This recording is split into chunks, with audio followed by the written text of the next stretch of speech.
நம்ம கலாச்சாரத்தில் இது எல்லாருக்கும் தெரிஞ்ச விஷயம். ஆனால் கொஞ்சம் ஆழமாக யோசிக்க மாட்டாங்க. சிவா அண்ணா அவனுக்கு தாய் தந்தை இல்லை. எங்கே பிறந்தான்னு யாருக்கு தெரியல. அவனை சின்ன வயசில் யாரும் பார்த்ததில்லை. இல்லை அவன் முதியவனா யாரும் பார்த்ததில்லை. அவனுக்கு ஒரு சமாதி கிடையாது எங்கேயோ. எவ்வளோ பெரிய ஆள், சமாதினாலும் இருக்கும் இல்லையா, சமாதி கிடையாது. பிறந்தது இடம் தெரியாது, தாய் தந்தை யாருன்னு தெரியாது. இதெல்லாம் பார்த்தா அவனு வெளியிலேருந்து எங்கேருந்து வந்தான். இங்கே நம்ம ஊரில் பிறந்திருந்தா நம்ம அவர் அப்பா அம்மா யாரும் நமக்கு தெரிஞ்சிருக்கும். அவன் சின்ன வயசில் யாரோ ஒருத்தர் பார்த்துருப்பாங்க. அவன் முதியவனாக இருக்கிறப்போ யாரோ பார்த்துருப்பாங்க. அவன் இறந்தால் ஏதோ கல்லானால் வைப்பாங்க அவன் மேலே இல்லையா. அவன் எங்கேருந்து வந்தான்னு யாருக்கு தெரியல.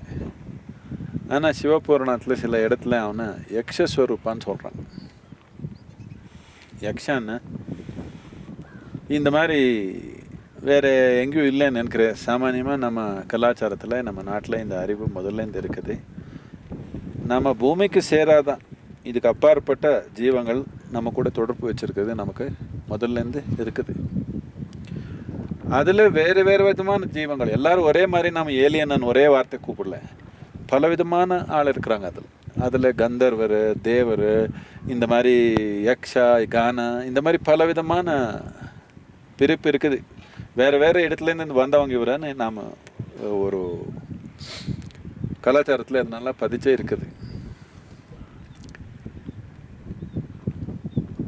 அவனு இந்த கைலாஷ் மானசரோவர் ஒரு இடத்துல தான் அவன் வந்ததுன்னு நாம் சொல்கிறோம். எங்கெங்கே அவன் இருந்தானோ அதுக்கெல்லாம் நம்ம கைலாஷ்ன்னு சொல்லுவோம். எங்கெங்கே கொஞ்சம் நேரம் இருந்தானோ அதுக்கு அவன் கைலாஷ்ன்னு சொல்லுவோம். இதே முறையில் நாம் தென்காயிலாயம்னு சொல்லுவோம் தமிழ்நாட்டில், வெள்ளங்கிரி மலைக்கு. என்னத்துக்கு அங்கே வந்து ஒரு 3.5 மாதம் அவன் இருந்தான். அதனால அதுக்கு நம்ம கைலாயம்னு கூப்பிடுவோம். இங்கேயோ அப்படி தான் கொஞ்ச நாள் இருந்தான். இதுக்கு நம்ம கைலாயம்னு பேரை கொடுக்குறோம். ஆனால் அவன் எங்கேருந்து வந்தானோ அது கைலாயம். அது எங்கே இருக்குதோ நாம் பார்க்கல. ஆனால் அவன் வந்து பேசினான், நான் இப்படி கைலாயத்துலேருந்து வந்துருக்கிறேன்னு. அதனால அவன் எங்கெங்கே வந்தான் அங்கங்கே அதுக்கெல்லாம் கைலாயம் வந்தால் நம்ம பேர் கொடுத்துக்கிறோம். ஒரு தீர்த்த யாத்திரைனா இது டூர் இல்லை, பிக்னிக் இல்லை. இது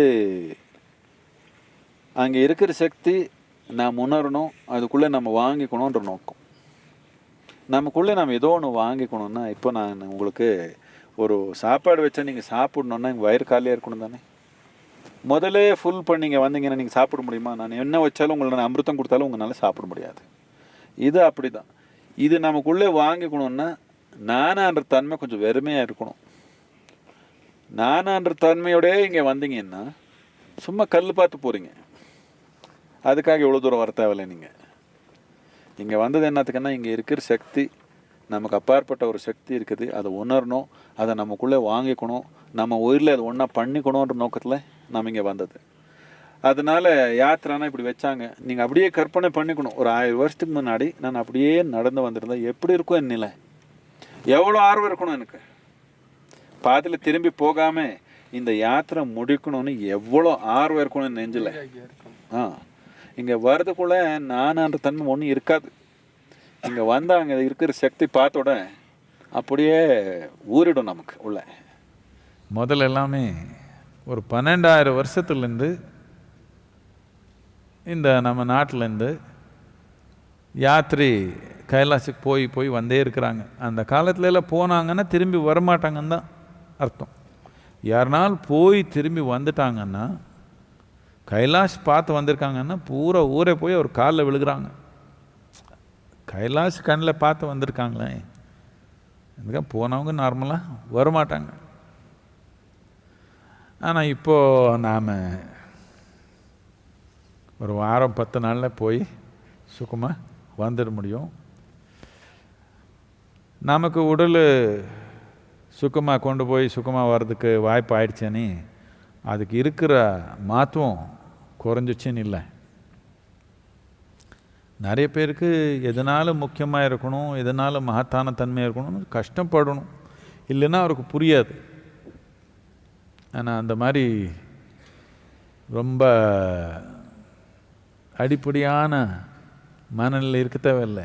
நமக்கு எல்லாமே சுகமாக வந்துடுச்சுன்னா நம்ம வாழ்க்கை போராட்டம் இல்லாமல் வளர்ச்சி பண்ணுறதுக்கு நாம் வழி பண்ணிக்கணும் தானே நம்ம வாழ்க்கையில். கைலாஷ் போகணுன்னா ஒன்று கால் வேணும், நுரையீரல் வேணும். எல்லாத்துக்கும் முக்கியமாக நம்ம இதயத்தில் ஒரு பக்தி என்ற நெருப்பு வேணும். நம்ம உணர்வு நிலையில் நம்ம உணர்வுன்றது நெருப்பு மாதிரி எரிஞ்சா நம்ம எங்கே போனாலும் ஆனந்தமாக போய் முடிச்சுட்டு வந்துடலாம். இல்லைன்னா கால் வலிக்குது, தலை சுற்றுது, தலை வலிக்குது, இன்னொன்று ஆகுது, உயிரே போகிற மாதிரி ஆகுது, என்னமோ ஆகிடும். இப்படியே ஒரு யோகி இந்த கேதார்நாத்துக்கு போகிறாங்க. இவருக்கு 85 வயசு மேலே ஆயிடுச்சு. உடலில் கொஞ்சம் பலவீனமாக தான் இருக்கிறாங்க. மெதுவாக நடந்து போகிறாங்க. அங்கே போகிற வழியில் 2 பக்கம் கடை போட்டிருக்காங்க அந்த கௌரி குண்டில். அங்கே இருக்கிறவங்க பார்த்துட்டு, அந்த ஆள் கேதார்நாத் அடிவாரத்தில் இருக்கிறாங்க, அவர் அங்கே ஞானத்துக்காகையோ ஆன்மீகத்துக்காகையோ வரல, தொழில். எல்லா யாத்திரை வர்றாங்க, 1க்கு 4 சார்ஜ் பண்ணி எப்படியோ காசு சம்பாதிக்கலான்னு பாவம் உட்காந்துருக்குறாங்க.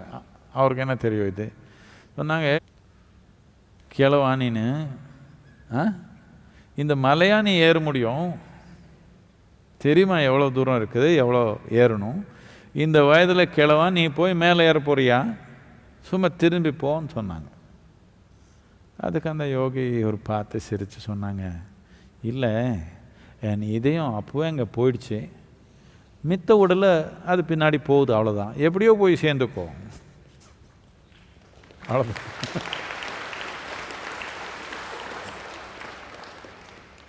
நம்ம வாழ்க்கையில் இப்படி தான், எவ்வளவே கடினமாக இருந்தாலும் சரி, நம்ம இதையும் அங்கே போய் சேர்ந்துருச்சுன்னா மித்த உடலை போய் சேர்ந்துக்கும் எப்படியும், அது ஒன்றும் பிரச்சனை இல்லை.